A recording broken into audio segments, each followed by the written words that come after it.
As we usher in the new reign of King Charles, a momentous occasion that marks a new chapter in the United Kingdom, the Max Trust extends a warm invitation to delve into the world of Max's exhilarating 9th Symphony.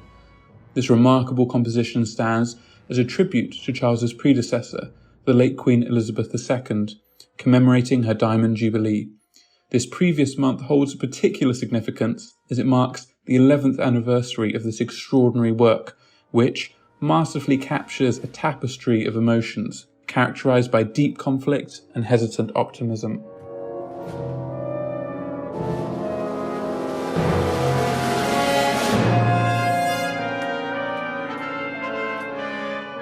The inception of this symphony can be traced back to December 2011, where the creative process took root in the picturesque region of Lazio, Italy. The work finished in March 2012 at Max's home in Orkney. The premiere of the symphony took place in 2012 by the Royal Liverpool Philharmonic Orchestra under the baton of Vasily Petrenko at the Liverpool Philharmonic Hall.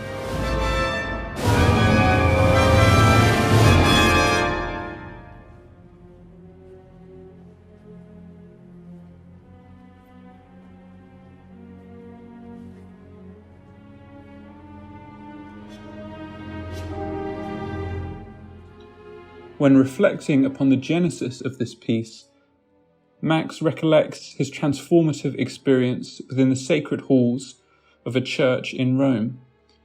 It was there that he stumbled upon the inspiration for the piece's form. As Max said himself, "I was in the church of Santa Maria del Popolo, Rome, and realized the potential of the musical equivalent of a central nave with side chapels, where the nave is of one consistent style, and the chapels have other styles, often of a clashing later period, yet still maintaining, because of the symmetrical relationship, some kind of strained unity.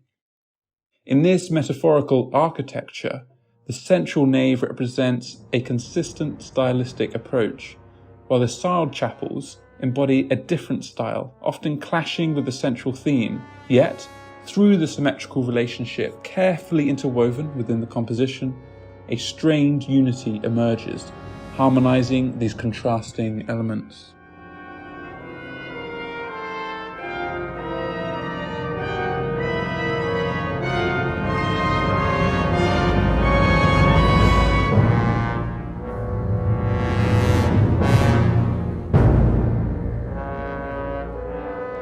The symphony itself unfolds as one continuous movement, divided into two distinct parts. The first part commences with a deliberate and measured introduction, unveiling the fundamental thematic motifs.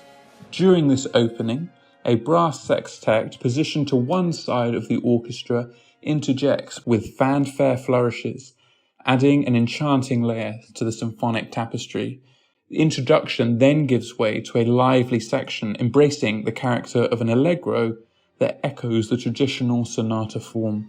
Here, the symphony is greeted again by interruptions from the brass players, who interject with strident military-style march music into the composition.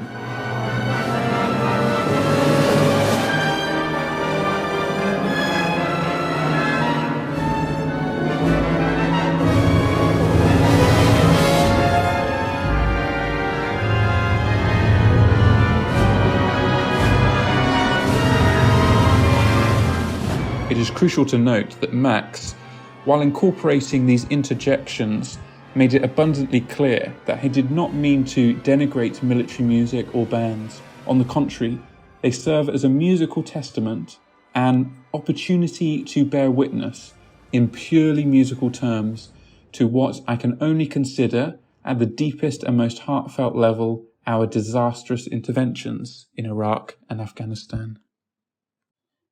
In the second section of this remarkable work, the brass sextet seamlessly weaves itself into the orchestral fabric, embodying a spirit of reconciliation. As Max sought a resolute and uplifting conclusion to this deeply expressive composition, he turned to a composer who had long served as a source of inspiration and guidance, Joseph Haydn.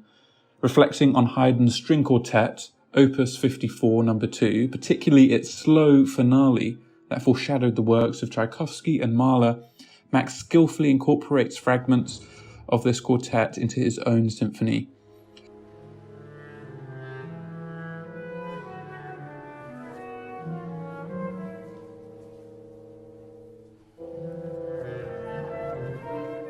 Through a reworking of Haydn's trio from the third movement, a subtle shift in mood occurs, evoking a sense of cautious optimism.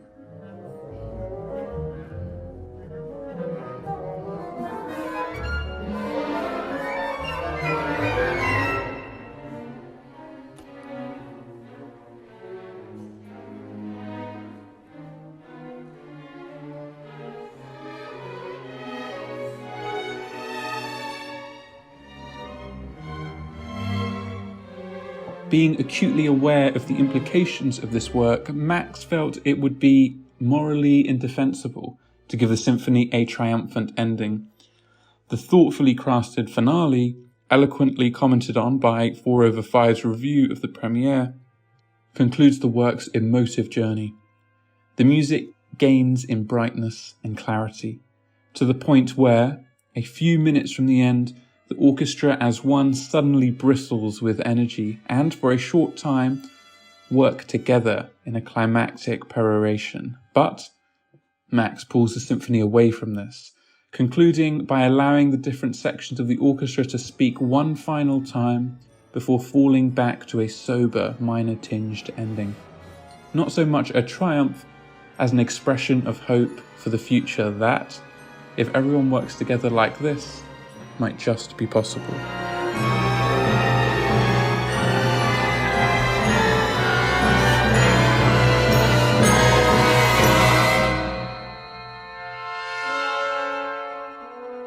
Perhaps the composer himself captured the essence of the finale most aptly when he stated, "What happens is as positive as I could make it. The slow introduction returns with even more ebullient fanfares." And all of the diverse elements come together in a full-throated imploration for peace, reconciliation, and a true democracy, even in a quite difficult circumstance.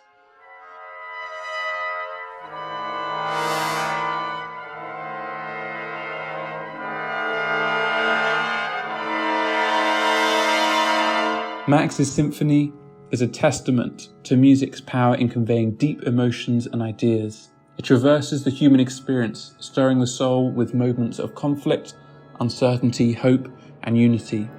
By honouring Haydn and infusing his own humanitarian vision, Max has crafted a resonant symphony that encourages reflection on the future. It invites the listener on a profound musical journey, capturing the complexity of the human experience. As we look back on Queen Elizabeth's reign, this symphony stands as a tribute to her lasting legacy and the tremendous transformation that her nation has had to undergo. Max's 9th Symphony, with its exploration of contrasting musical styles, strikes a delicate balance, embodying the spirit of a turbulent yet promising era.